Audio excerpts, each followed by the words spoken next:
eventually pleaded guilty to the murder of Marshall University student Samantha Burns, who was 19 when she was kidnapped and killed. 2 weeks ago, the Q Center received another map from folks of the area. The convicted killer says that he and Brandon Basham buried their first victim, West Virginia College student Samantha Burns. So with everything going on, I thought I would try to locate Beth's boyfriend that Chad had mentioned. A friend did help me, and I was able to locate him in late July of 2017.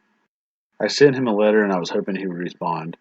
Beth had mentioned to me before about he had told FBI that they had buried Samantha in her mom's yard. But this would be proven false once the area was searched. He stated he had got mad at her for not helping him out.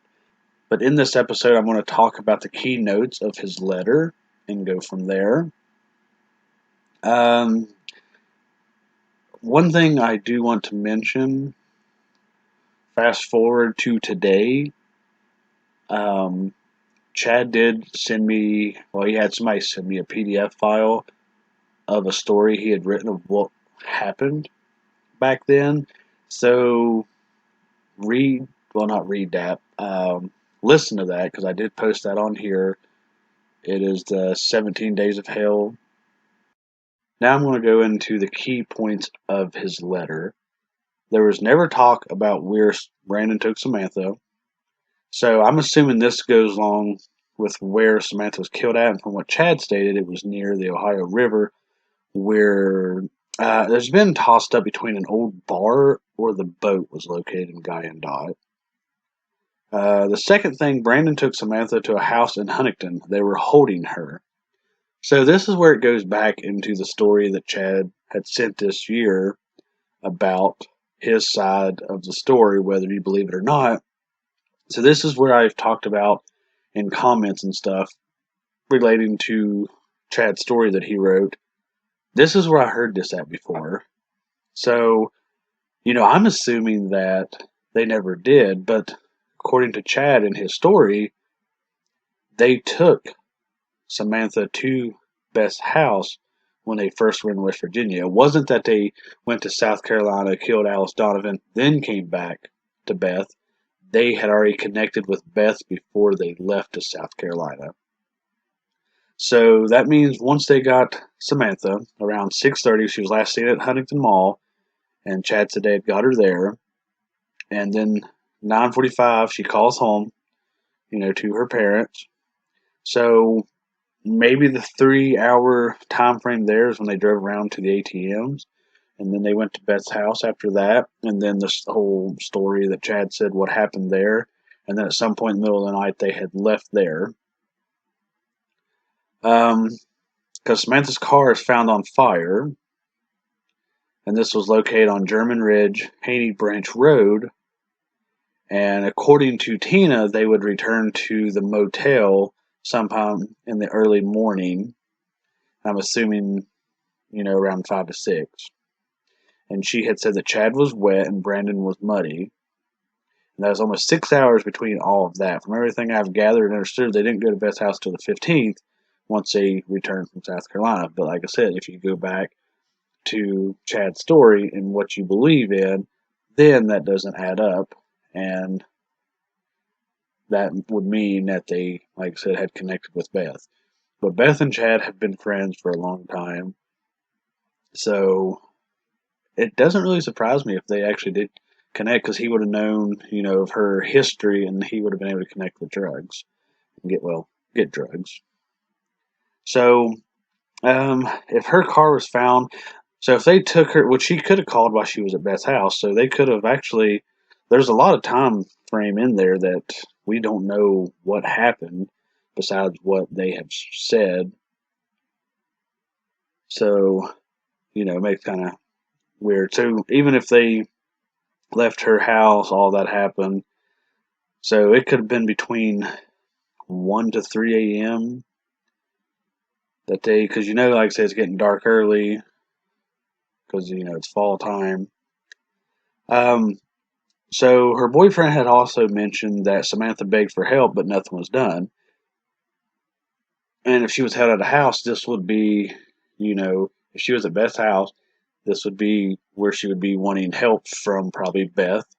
And the females that were there, with Tina and Andrea and all that, like she's wanting help and they're not doing anything.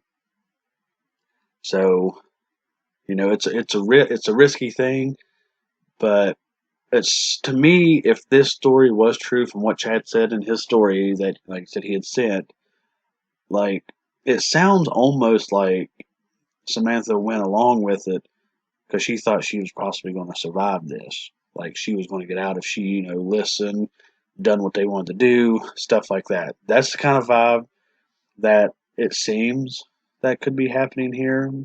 Like I said, this all boils down to what you believe in. So, another thing. So, the thing that he had mentioned that the ring that belonged to Samantha was given to a drug dealer for more drugs. This would be very possible because they said that Brandon did give the ring to Beth while they were together when they came back from South Carolina, from my understanding. So, it's very possible it was because, when people are on drugs, nothing against drug addicts, when they want to get a high, they would use what they can to get that high. And the next thing we go into, he believed that Samantha was alive when they were at Beth's house. This would connect with what Chad said. So these are dots that are connecting if you go this route.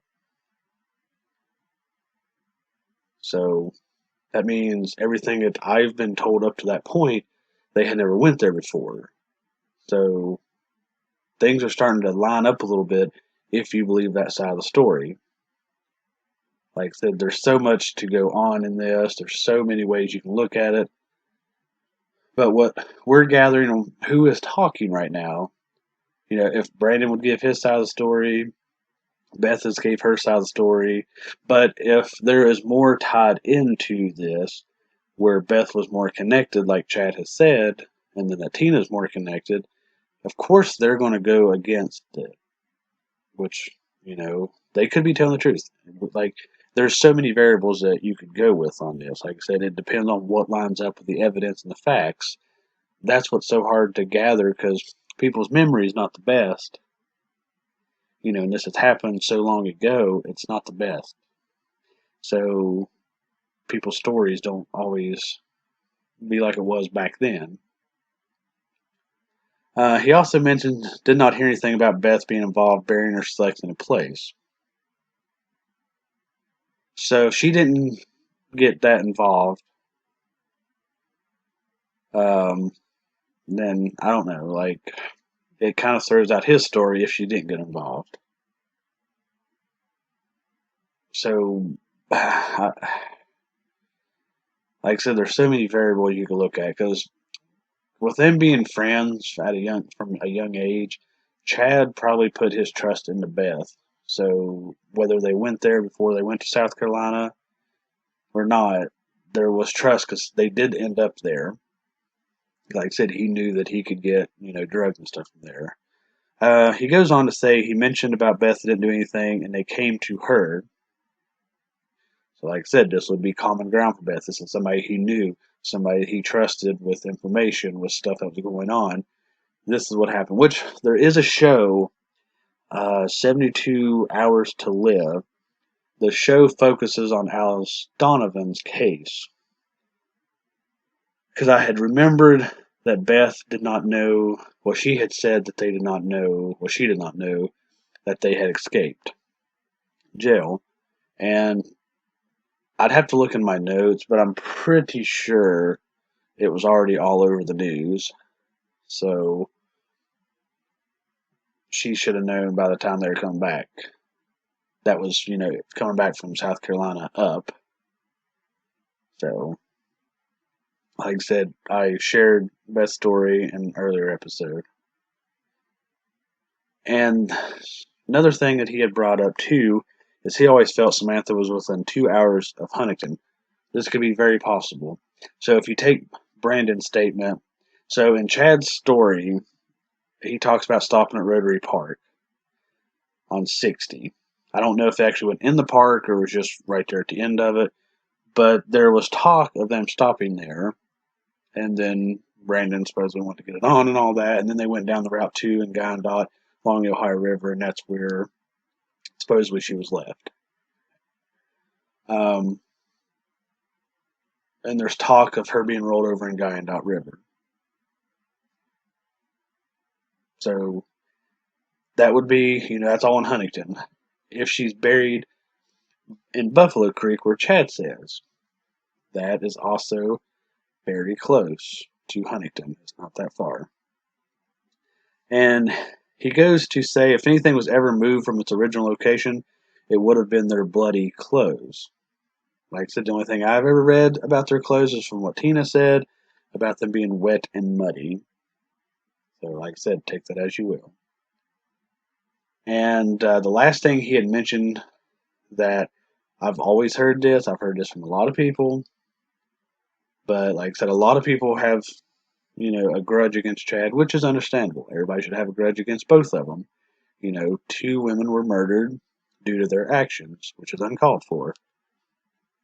Like I said, neither one of them stopped from the other. Whatever, happened, neither of them stopped it.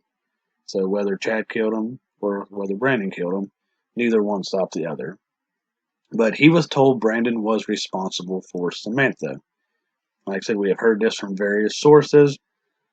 So with this boyfriend of Beth's, the only thing I can think of is this is somebody that she confided in a lot and trusted him to give this information to. And I'm not sure if he's out of prison yet or not. He kind of used me because he was talking about having to be moved and he wanted money. Well, I had sold a book at the time that I had that was worth a little bit of money and, helped him out. And then I never heard back from him. So like I said, it happens, learned my lesson. But he did give me some information, like I said, that kind of connects the dots. And at the time, I didn't know, like I said, a lot of this until Chad shared his story to me. Because he had told me all these years that he had wrote a book and he never would send it. But then the book that he finally had somebody send to me, that's supposed to be his story. So we do have his point of view and his side of it more than we have ever known, besides, what they've had in court files. So like I said, I'd like to let you guys tell me what you believe in. What things connect to you? Are there dots connecting in this case? Because like I said, the case has been so long ago and so many key members that were involved were, drug users or just people that were common ground, well, mostly common ground to Chad. So it's like, what do you believe in? I'd like to hear your guys' thoughts on this.